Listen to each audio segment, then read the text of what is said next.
Good evening and welcome to Conversations with Entrepreneurs. We have a great lineup for you tonight. We have a panel of entrepreneurs ready to inspire and motivate you. But before we get started, we definitely want to go ahead and acknowledge that it is February and it is Black History Month. So if you're following us on Facebook and Instagram, you'll see our posts honoring the little-known Black entrepreneurs all month long. So without further ado, let's get started with the panel. Let's say Deon.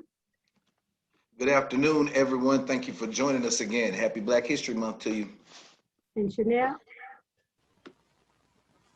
Hello, hello. Shanell here with Moonglade Travel. And Jeff. Good afternoon, everyone. It's so nice to see ya.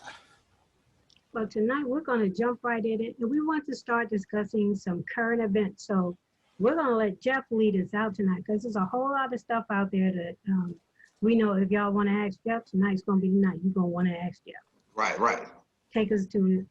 All right. Well, you guys know I used to be a financial advisor, and so I am still really into the markets and watching everything. And I'm sure everyone has saw what happened with GameStop and Reddit last week. And to make a long story short, a lot of people are angry at Wall Street. I'll just use general terms, Wall Street. They're angry at the manipulation of various stocks and that they're keeping stocks down. And so there are a lot of people who are upset about that. And so they wanted to fight back. I find it real ironic that we've had two revolts this month already. We had a revolt in Washington and we had a revolt on Wall Street. And if these two groups ever got together, we would be in trouble as a nation. But I don't think a lot of people have seen the correlation, but people are angry and you really can't fault people for being angry about, what's going on in the economy right now. We're trying to get $600 stimulus checks passed by Congress. They're just shuffling their feet. Meanwhile, you turn on the internet, turn online, and you see all these CEOs, making $1 billion. And so people are like, I want my cut. I want to make money too. I don't want to scrounge around and barely get by. So when you look at it from that mindset, people are like, okay, I can't work. I can't really get out and enjoy life. Right, Jeff. What can I do? Okay, I'm going to hit them where it hurts. And like my favorite movie I always said, and I'm Trading Places. And Billy Ray was talking to Dan Aykroyd, and Dan Aykroyd had that shotgun. And he's like, I'm going to go get the Duke brothers. And Billy Ray said, I'll never forget it, the best way to hurt rich people is to make them poor people. And that's exactly what they were trying to do with this Reddit situation. And so basically hedge funds, they had come out, and what they do is they short stocks. The average person, they buy stocks long. You buy long, meaning you buy it at its low and you expect to sell it when it gets high. That's buying long. Selling short is just the opposite. When you sell a stock short, you think that stock is going to go down. It's going to keep going down, and I'm going to bet on it going down. So you're selling short. So that's what happened with GameStop. These hedge fund companies assumed or thought that it wasn't doing well. It's going to go all the way down and maybe go down to zero. And so they're basically selling it short. Well, a lot of people didn't like that because they feel that the shorts are keeping the price down on the GameStop and other stocks as well. And so to fight back or to get even with them, a lot of people bought the stock to make the stock go higher. So if you sell short, the stock goes up, that's a bad thing. You want it to go down. Whereas on the flip side, if you are buying long, guess what? If it goes down, you're not happy. So you have two opposing sides on the same stock. The funny thing about all of this, which I think a lot of people are missing, is they're saying that the hedge funds or the people who sell short, they're evil, they're bad. It's perfectly legal. If you know what you're doing, you can do the same thing. You can open a margin account and you can sell short in your own personal accounts. A lot of people don't understand that. See, all we're taught is buy stock, hold it for X amount of time, sell it at a profit. We're never taught how to sell short. And I think that's a huge disconnect that we're missing in this whole situation. So now they're trying to move on to other companies like AMC. They tried to do the same thing with silver, trying to short different things. We had like a silver squeeze going on. But that at the end of the day, people are very angry and upset. They want to be successful. They want to make money. But it seems as though the powers that be are holding us back while they are still making millions and millions of dollars, which is where all of this frustration and anger is coming in. And of course, you can't go out and go anywhere. So what do? You sit at home on the internet and you're reading all the stuff and you're just like, okay, this is what I got to do. And it's just feeding into this anger and resentment. And again, Jeff Bezos is stepping down from his company to, work on some other things. He's still in the company. He's working on other things. And so people are like, Bezos is making all this money. He's a billionaire. He can step down and enjoy life. Meanwhile, I'm trying to figure out, do I want to eat my Pop-Tarts and toast them in a toaster? Don't want to eat them raw like I do. So this is where we are. Exactly. Toasted. But that's the mentality. I know we talk about Pop-Tarts off the camera, but that's the mentality right now. And I'm gonna be honest with you, I see the manipulation is very frustrating to me, but at the same time, how can you be mad at someone who wants to be successful and make money and they're trying to find a way to do it? Exactly. It's a really tricky situation. So the thing that we all need to do is we need to understand how the markets work. Yes. People don't understand how they work. People don't understand that you can open a margin account and sell short yourself. That's the thing. People think all stocks are going to always go up. They don't always go up. Companies go out of business all the time. Remember Toys R Us? People sold that stock short, and look where it is right now. JCPenney, Sears, all these different companies, you could sell those short. Now, some companies you'd be a fool to sell short because they're going to keep going up, like Amazon, steady going up. They tried to sell short Tesla, but Tesla is like running to the moon. So you have to understand how the markets work and realize that there's more to it than what they teach you in school. Actually, they don't even teach about markets in school. And it's so funny. I recently made a YouTube video. I haven't put it out yet, where I talk about the things I regret not telling my clients when I was a broker. There's some things I regret not being able to tell them and explain to them because, number one, we weren't taught those things as brokers. And number two, we didn't get a commission off of it. We tried to tell you. So there's a lot of things that people don't know that they really need to understand about how the markets work. But selling short is something that you can do, and it could be very lucrative if you know what you're doing. Yeah, a lot of people don't get that. And to your point, I mean, what Amazon and Apple hit the trillions when we first went on lockdown. It is like Amazon is tapped into almost every market you can possibly think of at this point. It's not pretty much anything you really need any other company for nowadays without Amazon. Yeah. But Walmart's trying to compete with Amazon, putting in warehouses and different things place so they can start doing the same type of deliveries the way that Amazon was doing. So that's interesting. I know they're fighting over, is it JCPenney? Who's the last time somebody been to the North Lake Mall? Shanell, is it JCPenney? I think JCPenney went out of business. It's one of them stores on North Lake that went out of business. Amazon is trying to buy that space so that they can do more of the locker pickups and stuff like that. And Jeff Bezos, he's just coming up with more bright ideas for them to complain about. Yeah, I definitely want to get a lot more clarity on that when Shanell and Jeff broke the story to me about Jeff Bezos resigning and stuff like that to explore outer space and aeronautical type things and stuff like that. So that's going to be interesting.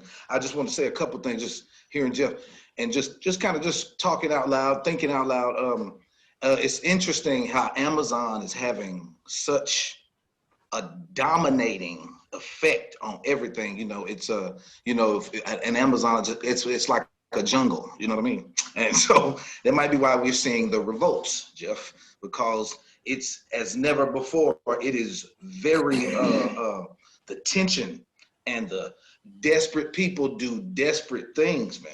And even the comparison to the Capitol revolt, it's and there was clearly a lot of different agendas in there, but it's people have this idea that they're losing what has been funding them to stay there. You know what I mean? You can be mad at people pulling statues down all you want. You can have your idea of is that a protest or is that a riot? No, well, you can do all of that. When you hit those pockets, like Billy Ray said, after he came from the prison cell, Jeff, on Trading Places. This is my favorite part right there. But when you hit your pockets, it is an undeniable effect. My mom always says, money's like a coat. It's better to have it and not need it than need it and not have it. You know what I mean? So you always take your coat with you. She used to take your coat with you. It's just like money. Take your money with you. It's such the timing of everything. I was just looking up the unemployment rate when you were talking, Jeff. It's like at 7.9%, they say, but that translation is like 20 million jobs almost, or something ridiculous, and it's just out of the roof. And it's amazing how we hear like Jeff Bezos resigning, and stepping away. And like you said, other people are wondering like how much not to use tonight because you don't know what tomorrow is going to bring and things of that nature. And so you always point out things, and I just want to add this quote so I can stop for right now. I was looking at your LinkedIn today, Jeff, and it's just the simplest, most profound thing in the world. It is a cliche, but it's never cliche. It's give a man a fish and you feed him for a day, But if you teach someone to fish, like these people did with the GameStop stock, they figured a legal way into the system and to make it pay off for them.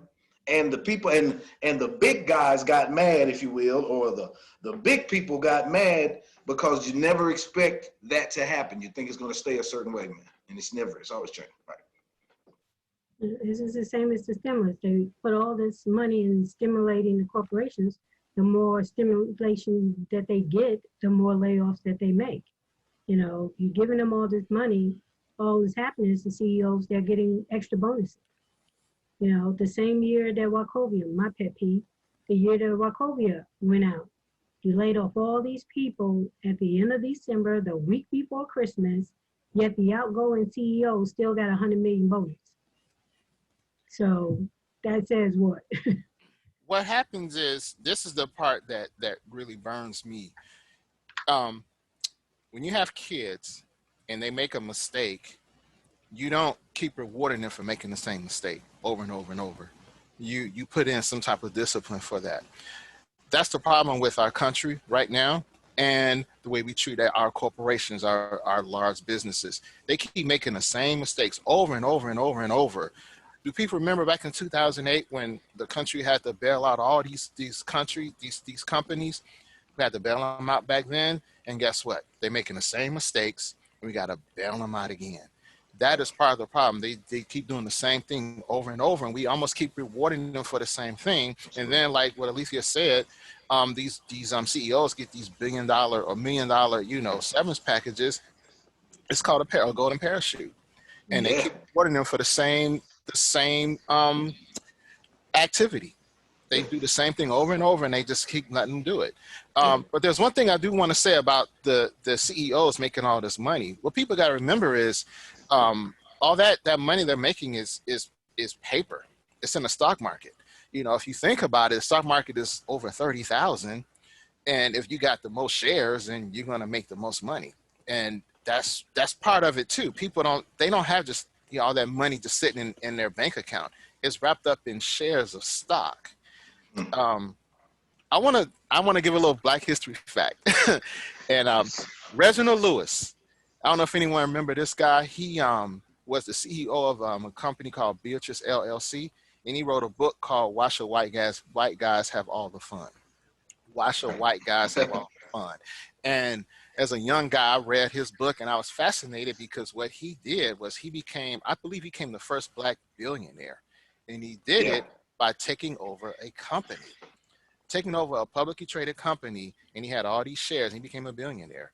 And so that is one of the keys to us becoming successful, starting companies, taking them public and issuing shares. See, right now, what we do is we buy other company shares and Right. put them in our retirement accounts. What if we can start our own companies, issue millions of shares at $1 a share, 75 cents a share, and then people, it catches on and people start buying it. It goes up to $300-400 like Tesla. Then you could be billionaire too. But see, Yeah. people don't think along those lines. You start a company, you get these investors in, you issue those shares, and that's how you can really take it to a whole nother level. I'm not saying it's easy, but that's basically what people do with these companies. That's what happened with Uber when they was doing Mm-hmm. good and all the little bit of investors that they had when they finally went public. It was like, wow. It was like, wow. But I want to go back to what you had said, because a lot of times people aren't fully educated to what goes on when the government bails people out. So Right. in 2008, when Bush was still president, we did the bailouts.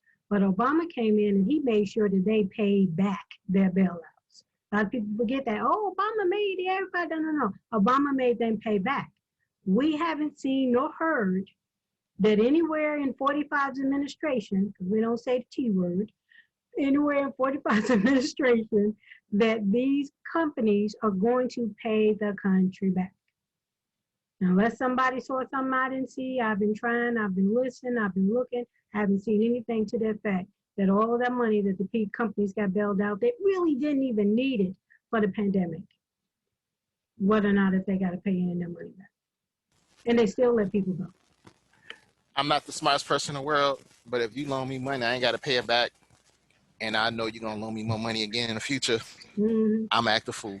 I ain't gonna change my ways. Right. I'm not. Why should I? Right. Why I mean, should you? seriously, why should I change my ways if I know I'm like, oh, I messed up. I'm sorry. True, Jeff. Can you kick me up a couple dollars? Right. Hold me over. Sure. Now, when you're talking about billion-dollar corporations, a couple of dollars is a several hundred million. Yeah. It's a whole nother level. But yeah, that's exactly what happens. They just keep printing money and giving it back to these companies and do the same thing over and over. And another thing that they do that people don't know is they see these high stock prices, but what these companies do, they buy back their own shares. They Yes. buy back their own stock, and it props up the price. And a person who doesn't know this, like, oh, the stock is going up, let me get in. Right. But you don't realize it's being manipulated. There are so Right. many ways stocks are being manipulated. People don't know because they don't understand, and it's not talked about in mainstream media. There's so much going on that people just have to look and learn on their own, but they don't get it. Yeah. And that's why the oversight people will let go real quick, like once that package was passed. Right. You didn't get the track and trace on where all that money went. And it just, I mean, Jeff used the word discipline a minute ago, and giving people money that keep making the same mistakes. I'm questioning it. Are they real mistakes, or is it just simply, I know you're going to, good old boy me, scratch my back, I scratch yours, and things of that nature, and somebody's cousin in there passing out money that to their cousin's company and things of that nature, like that. So what is that, Jeff? Well, I listen to a lot of audiobooks, Yeah. and interviews. And there's this real popular guy, I follow his channel, and he's big in real estate. He owns, I don't know, hundreds of rental properties. He's really big up. And he says, I'll get this money and I'll get these loans, these bank loans. And if they go under, I'm not worried about it because the bank is going to back me up. So I can do what I want to do, and I don't have to worry because I have so much invested with this bank that they'll just cover me. Yeah. And so I don't have that stress of wondering, oh, how am I get out of this? Because I know they're going to back me up. It's the same thing with these companies. They know that they can keep making the same mistake. They can lay people off. They can do whatever. They can have these golden parachutes.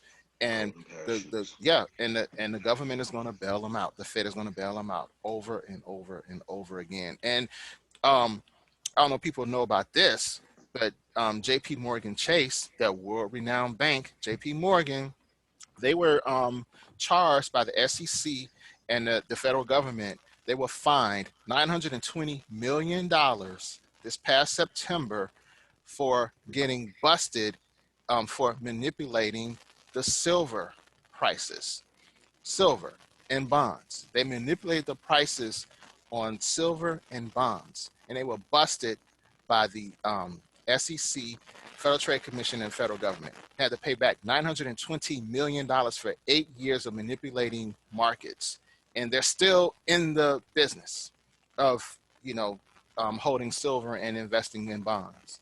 So what does that tell you? They don't care. They'll let you do whatever you want to do. And you can look it up. It's on public record back in September of last year. So Jeff, I got a question to ask. Shanell, you got something you want to add to? Yeah, question, and I'm sure this is related in some way, but it was news to me. I heard the word dog coin. Are you familiar with that, Jeff? How does that tie into all of this? Yeah, that's another cryptocurrency that people are really trying to make the next, I won't say the next Bitcoin, but they want it to really get up in value. And so people are saying, well, you know what? Just like GameStop, let's find another stock we can buy and we can make the price go up. And so now people are looking at Dogecoin. But no one knows if that's really going to work. It's a cryptocurrency. It doesn't have any real value per se right now. People are hoping it will in the future. But since the price is low, people want to get in on it now and they want to buy it. And the more people who buy it, the price will go up. That's basically what it is. People want to get in and buy it when it's low so it can get really, really high and they can make some good money and they can sell it. That's basically what it is. Some people plan on selling it just like they did with GameStop. Some people, they think they want to hold it for the long term and hope it goes up like Bitcoin, because Bitcoin is like $30,000 per Bitcoin right now. So that's where that's coming in. So people are looking for the next big thing. Is it going to be a cryptocurrency? Is it going to be some type of stock that they can jump in on? So that's basically what's going on. But if a person wants to do that, you got to be very careful.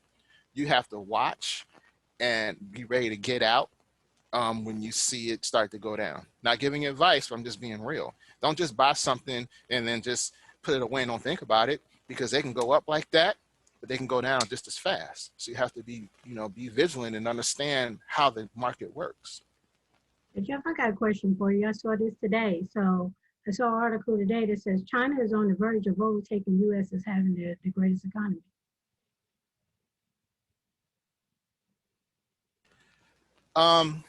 That's a whole, that's a big topic right there. It really is. It honestly, it goes back 20, 30, 40 years, because Bitcoin is at 35,000. See, I said 30,000. It was around 30,000 about a week ago. It's about 35,000 now. But as far as China, we saw what happened with Trump, and he was saying, China, we got to stop the trade, deficit with China. We got to, get our jobs back from China, and people are really upset about that. The problem, though, you got to go back 20, 30, 40 years. Look at your clothes. Look at your shoes. Where are they made? They're made in China. All these companies were here in the United States. They moved over to China 20, 30, 40 years ago. Why'd they move to China? Cheap labor and less taxes, period. It was to save money.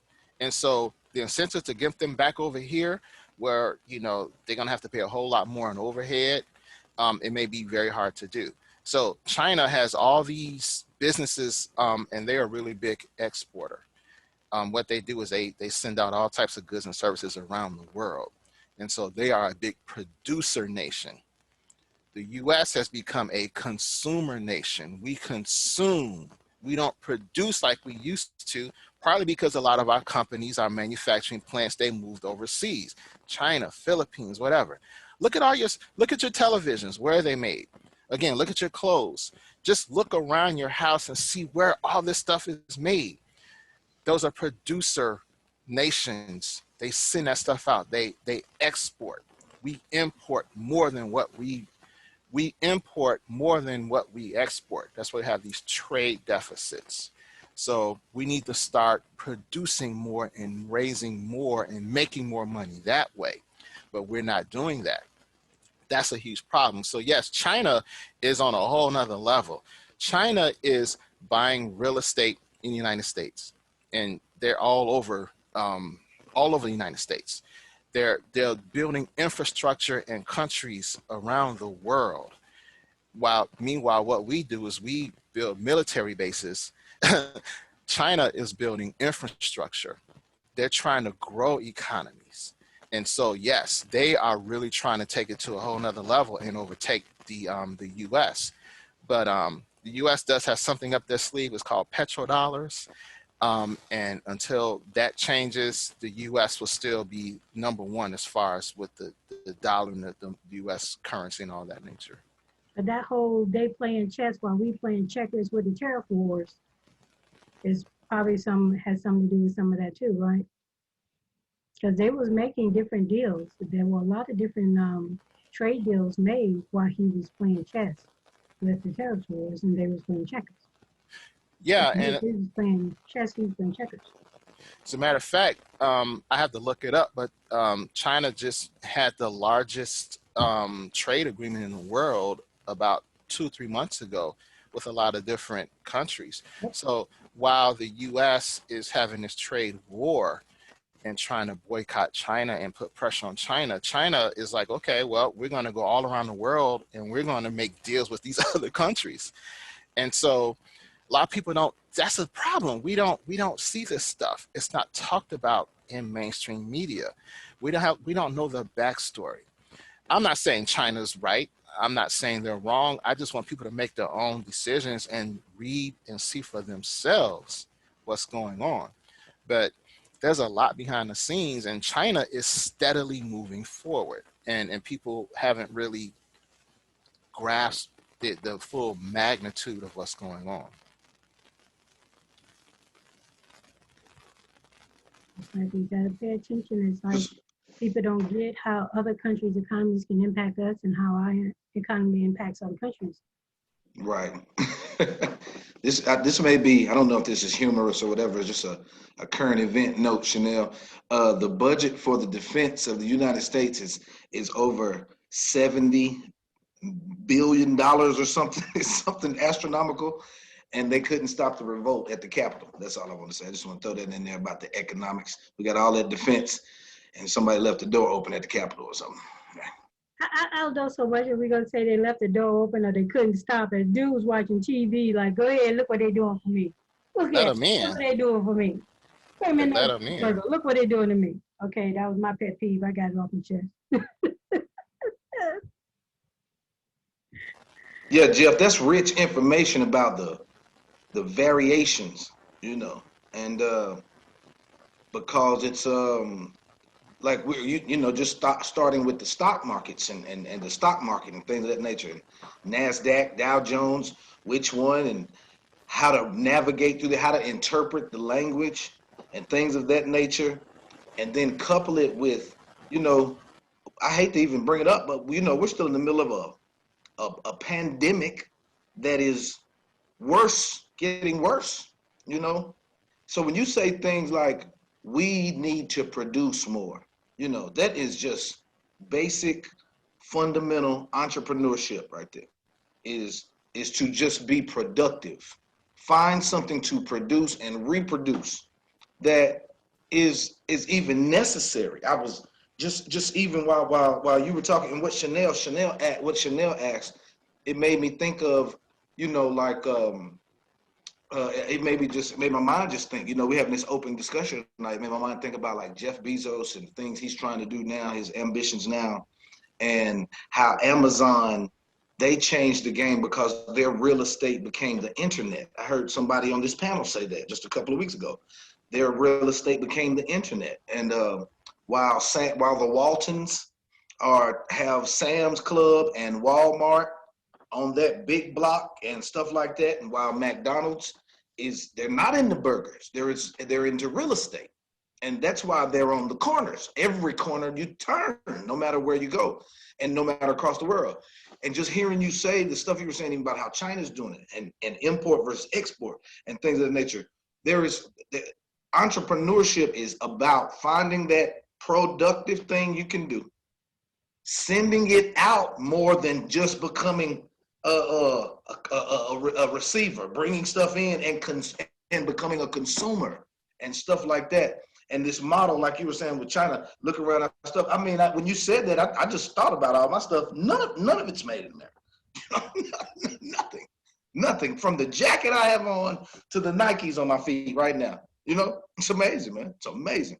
I think the one thing we can put out there is, as we're seeing all these different things, so we see all this happening in the news with all these major corporations, with all these people, these rich people and their stocks and all this other stuff.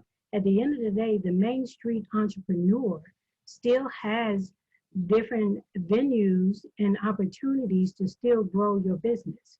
So you may not become Jeff Bezos, but you may be the cream of the crop for your city or your state. And so it's not to be discouraged that we see everything that's going on. What it should be doing is inspiring us and encouraging us to finally get our little piece of the pie. And your piece of your pie can start in your neighborhood. It can start in your city. It can start in your county and then grow from there. But at the end of the day, as Jeff has always said, nothing's like making your own way, making your own money, not having someone dictate when you're going to get it, how you're going to get it, and if you can continue to get it after a certain period of time. And that is the difference when you're looking at having that entrepreneur spirit. Even in the middle of a pandemic, it's possible, not just because Jeff Bezos, to prosper. You got to find a niche. And it's probably been back of your head for a while and you say, I want to do it, don't know if I should do it. My mother always said, nothing beats a failure but a try. If it seemed like it fell apart the first time, doesn't mean you failed. Just mean you missed a couple of steps. Try it again. So that's really kind of the way that as entrepreneurs right now, as we're navigating this new norm, as our government tries to contend with this pandemic. But keep looking at the government, we also got to realize we need to start looking at our neighbors and our families so we can contend with this pandemic. It's not just the government can do it. You see them people walking around with that mask. We got to find some kind of way to speak the positive for what that means in your home, in your family, your community, and so forth, about the precautions that we should take to assist in eradicating this pandemic. We all bear a responsibility to ourselves, our families, our neighbors, our community regarding this pandemic. Because if I don't know about y'all, I'm tired of being virtual. Virtual. I don't want to be virtual no more, but I need y'all to wear the mask so I don't have to be virtual no more. Now, I got that off my chest. Y'all go ahead and get it off your. I had to say it, Jeff. Don't laugh at me. I had to say it. It was sitting there. For months it's been sitting there, and I just had to let it out. I had to relax and relate and release and get it off my chest. We're living in a different world. A lot of people don't understand that relax, relate, release, different world. But you said something important too. Entrepreneurship is the key. Why? Look at it like this. A lot of people are hoping, wishing, and praying for another stimulus check. We don't know when it's coming. A lot of people are at home because their jobs, they're laid off or whatever. This is the time you almost have no choice but to try and start some type of business, even something small. This is very important. You have no choice now but to at least look into starting something. We have some type of money coming in. I talked about being a producer on a national scale, like the country. You need to become a producer too. I mean, I'm talking about all of us, because for really a couple of reasons. If you have money coming in, guess what? If inflation goes up, you can raise your prices too. Think about that. If we move to a new currency, say if people start, we're going to start taking Bitcoin, guess what? If you produce something, you can say, hey, only take Bitcoin. I only take silver. You can pay me in whatever currency you got, because I'll take it. Now, if you're just a consumer, you're just going to sit there and you waiting on someone to pay you or whatever, or get money some kind of way. But when you're a producer, you can generate your own. You don't have to wait on the government to help you. And we at that point, you don't have much of a choice. So it's very, very important right now that people at least try. and start thinking along those lines. Now, some people may be thinking, he just talking crazy. Well, I mean, who who saw last year? Who saw this virus coming out of nowhere? Who saw people storming the Capitol? Who Right. saw people, just attacking Wall Street? At Right. this point, anything can happen. So you have to be prepared for anything. But I think if you don't learn nothing else, become a producer, so that way you can start charging for your stuff. You can raise your prices. You can start accepting payment in any type of currency you want. This is the world we're living in, and it's changing as we speak. And you want to be able to change with it. And the one thing I think too is just to remind people, find a base. Your base isn't always your family. Base is not always your neighbors. It's not your co-workers. You have to create your base. As a base can be considered your following, whatever you're, reaching to do, but find it. It's just not the family. Everybody gonna keep buying t-shirts every week, so you have to determine what your base is. You're jumping out there, nothing beats a faith but to try to take that leap of faith, but know what your base can be. There's so many different ways now that you can reach people, Facebook, Instagram. I think a lot of people, get more with Instagram sometimes now than they're getting on Facebook. So there are a lot of different venues, but once you decide you want to create something so that you have something out there in the market, remember to determine where's your best base is going to be to get your sales and to get your business booming. And networking is really good. We need to collaborate more. We share as much knowledge as we can, ups and downs, highs and lows, on this show, but, you have to network. Being a secluded entrepreneur not going to help you much. One t-shirt a month, you have to kind of put yourself outside of yourself to be able to reach out to people, because only you can sell your business. You can't give too many people a chance to give a voice to what you're creating if you don't even have a voice for what you created. So there are so many different things, and goes back to what Jeff said and what Shanell has been saying, and Julie's not here tonight and we miss her, and even Deon, ever since we're going on almost a year now that we started this podcast, and planting seeds, that root cause of what you do to become an entrepreneur. Every show, we try to give you a little hint to planting seeds, and we're going to continue to share that, and we're going to have a lot more to share with you in a couple months on planting seeds and having sort of a roadmap to get you going. So just stay tuned. We're definitely going to be sharing more details on that if we don't really get to cover in the show that much. So Shanell, you got something you want to add? Well, one, just speaking along the point that you just made about networking, I just wanted to bring up the fact of the hottest social media platform available out right now, which is Clubhouse. Yeah. Which we had our first room last week with Conversations for Entrepreneurs, which was really, really good. And we'll continue to do that as well. But that's a platform that is hot. And it's a great networking opportunity to make connections as entrepreneurs and business owners. It's audio only right now and only available to iPhone users. Sorry, Jeff.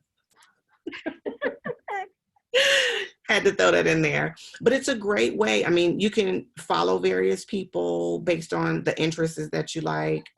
You can listen in and ask questions. And, a lot of people pitch their product or their service or their business. But for me, it's just been learning, being able to make connections with other folks, being able to share your own professional insight and experience and to learn from other people. So if you're not connected with Clubhouse, definitely get connected there too, as a networking, avenue for your business. Great connections and relationships are being built there that are ultimately turning into sales and revenue. So I just want to throw that out there. And that's good too, because the one thing that I like is it takes social media to a different level. On Facebook, you got to post, you got to wait to see somebody gonna comment or send you messenger or something like that. And Instagram is good too, but again, you gotta wait to see if somebody gonna comment and all this other stuff. With Clubhouse, you are literally talking to people who have the same interests, the same goals, the same focus, and you're engaging in conversation, and you're not looking at pictures, you're not scrolling, you're listening, literally listening to people network, communicate, share knowledge. That to me is the most social networking you could possibly get. And I mean, I have listened in on, and you're talking about knowledge, like when they say, it's like taking it back to the 70s, they drop in knowledge, they drop in science on Clubhouse. It is really a great venue for networking and to building a brand and building followers. It's like you can pop into a room and you don't even speak, but because you're in that room, next thing you know, people are hitting you up on Instagram because you were in the same room that they were in. And so it's been a great networking tool, a really great networking tool. Yeah, Shanell turned us on to the Clubhouse thing, and it's really, I used to have some family like in the country, and they used to have they had like a literal party line. Like you could pick up the phone, and people, like it would be 5 people on it from up the street and around the corner. And the Clubhouse is kind of reminiscent of that. But yeah, Shanell turned us on to it, and it was a guy on there in our conversation, Jeff. He's entrepreneurial this way, Jeff. He's starting a bank. And I was, when he said it, I'm a little bit more common than y'all most of the time. So when he said it, I was like, oh my God, I ain't never heard nobody start a bank. But yeah, it was a thrilling experience. It went a minute too, but it was because it was organic and it was real natural. And it wasn't, nobody trying to do it for the gram, like he was talking about, Alethia, for the visuals and all that other stuff. Everybody was just talking. It was real cool. It was. Just the idea of being able to just speak through it, it may take a minute to find your voice. It took me a minute to find mine, just to even say, okay, I'll speak now. But when you do, it's like Deon was saying, like back in the 80s, they had the party lines in New York. It's funny because my name was Mahogany. But it's totally different now. It's like totally different. It's like before it was just to hang tight and meet up at the BBQ in the village. But now, wait, what was your name again? Say it again. I was gonna get her to say it again, Jeff. Thank you. Say that again. Mahogany. How do you spell mahogany? How many O's is in mahogany? How you pronounce it is two different things. So and then she had the neck go with it too? Yes, she did. Yes, she did. All you needed was some bamboo earrings and a 2-finger ring, fam. That was cool. You got the A and the B and the middle fingers. You know what I'm saying? Yes, that was the New York me. That was the 80s New York me. Now I am a Charlotte mother. I'm a Charlotte mother. It's totally different now. Totally different. Yeah. But it was fun. But this is cool, being able to chat with people literally and to hear the amazing things like you saying, Deon. Like my hairdresser, like, bank? He's like, bank? Like a bank with money bank? Like, and then the amount that he was saying that he was coming up with, and I'm like, okay, your LinkedIn page is what? But it is, you just, and these aren't normal people you run into on a regular basis sometimes. Right, that's what I was gonna say. That connection alone, I mean, he was specifically working with entrepreneurs and businesses of color, underrepresented, helping them with startup cost.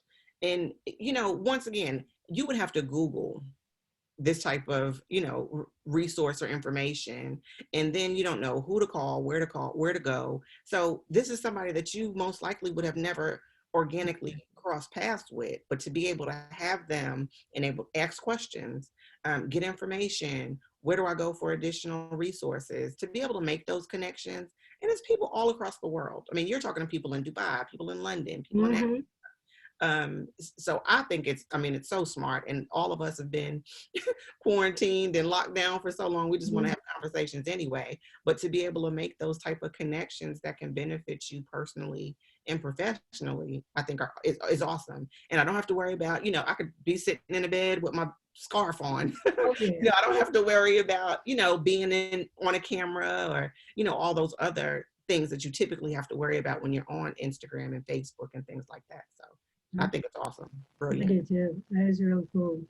I look at it like this. You can either use the internet to play and surf and download movies and music, or you can use it to learn. And that's what they did with GameStop. They all was online. You know, you guys talking about this guy with the bank. You get online and use it to your advantage. Find out how you can use it to take yourself to a whole nother level. I mean, we all want to play and surf the net and joke around, but you can't do it 23 hours out of the day out of 24. You cannot. Use the internet for what it's worth. I think, I'm going to be honest with you, I learned more on YouTube and just conversations like this than I did in 4 years of college. And I got a degree in business administration. I'm just going to be real. I'm just being totally straight up real. The internet is amazing. And if you can just hook up with the right people, like you guys have been saying, you will be surprised at how much you can learn. It's amazing. Just expand your mind and know there's a lot you don't know, and humble yourself and be ready to learn from other people. And you can just explode in your knowledge and growth and self-awareness. It's like you accept it and you admit it. I may not know everything, but I can get you to a certain point. I know I have somebody else I can tell you to connect with that can get you to that next one. You know, it's those people in the path along the way. You know, you learn something from them, you grow from them, and you keep on moving, you know, until you finally acquire all that you need to make the moves that you're planning to do. You know, that's all any of us can hope for. And, you know, as Shanell pointed out, Clubhouse is definitely a venue if you have an iPhone, Jeff. I couldn't resist it. I mean, I just couldn't resist it. Deon, you got my back? Jeff, I have not. I'm at this going on strike with y'all.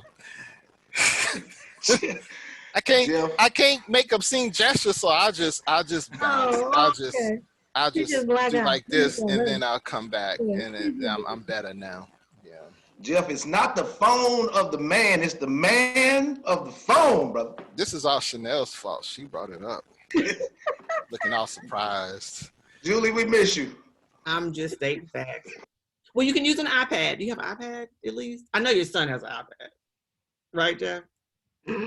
No Apple user at all. That looks so Galaxy to me. Like, he got this Galaxy look on his face like that. Galaxy. He said the Galaxy look. That's terrible. You got a BlackBerry over there, Jeff? You look like you got a BlackBerry. Shanell, I had an affinity for BlackBerry. I promise you I used to love BlackBerry. God, that was my favorite. Julie, they cutting up without you, Julie. They cutting up. Tell Julie. Every now and then, she acts a fool. Tonight's the night. Nice job. She said she was keeping it mum when you was talking about the stock market and everything. Now that that's done, no holds barred for the next 10 minutes. Cool. Too funny. But yeah, we gotta just be aware. There's a whole world out there, and if you're not paying attention, you'll miss out. A lot of people made money on GameStop. You know, the gentleman with the bank, that could be he could be another Jeff Bezos. People don't realize he opened that bank, get some shareholders, take it public, he paid. You get in on the bottom floor, you can be very well off. Just get out there and talk to people on Clubhouse if you have an iPhone. You gotta step out of their comfort zone, right, Jeff? Yep, get out your comfort zone. So let's see. Anybody want to throw any other little-known Black history facts out before we end tonight? Since it's Black History Month, we want to have these tributes going. In ode to Billy Ray from Trading Places and the master teacher Jeff White exposed at giving us the inside scoop on the GameStop maneuver, I want to give my Black history fact to Jaden and Nina Carr. Jaden Carr is the 10-year-old. Nina Carr is the mother. And in 2019, Jeff, someone's been listening to you before I started listening to you. In 2019, she bought him $60 worth of stock in GameStop. Oh, yeah. And she did it, Shanell. She did it on the strength of just like, and I encourage a lot of the people, young people I work with, because they play the game. It's something you can do to make money from the game. You know what I mean? To monetize. You do the literal programming when you do this kind of stuff and all this other stuff and the way you process it. So, but yeah, she bought him $60 in 2019. They did the Robin Hood move with GameStop this past couple of weeks and this month, and he cashed out, and his $60 turned into $3,200 to $5,000. Jaden Carr, 10 years old. Nina Carr, his mother. Black History fact. Cool. Shanell? Wow. Okay. That is phenomenal.